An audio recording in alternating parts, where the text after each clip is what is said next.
ઇકબાલ શેખને ચૂંટણી પ્રચારમાં દરેક સમાજના મતદારો આપી રહ્યા છે ભવ્ય આવકાર.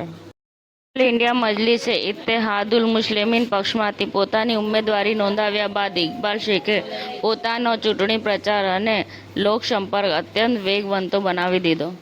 રાજનાથ સિંહે ભારતીય પ્રવાસી સમુદાયને ભારત અને જર્મની વચ્ચેનો લિવિંગ બ્રિજ ગણાવ્યો અને તેને કહ્યું કે છેલ્લા 7 દાયકામાં ભારત જર્મનીના સંબંધો દરેક ક્ષેત્રમાં મજબૂત થયા છે. આજે જર્મની યુરોપમાં ભારતનું સૌથી મોટું વેપારી ભાગીદાર બની ગયું છે.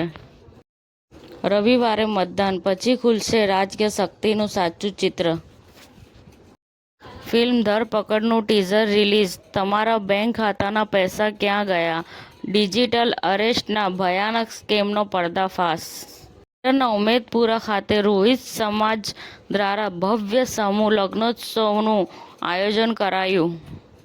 અમદાવાદના વિકાસ માર્ગ પર એક મહત્વપૂર્ણ અને લાગણીસભર અધ્યાય લખાઈ રહ્યો છે. ઐતિહાસિકને વિદાય, આધુનિકતાની શરૂઆત. વોકવે 100 સ્ટોરના આંકડા પર પહોંચ્યું. વડોદરામાં નવા સ્ટોર સાથે પોતાની હાજરી વિસ્તારી. યુએસમાં ડોનાલ્ડ ટ્રમ્પની લોકપ્રિયતામાં મોટું ગાબડું. 62% નાગરિકો કામકાજથી નાખુશ થયા.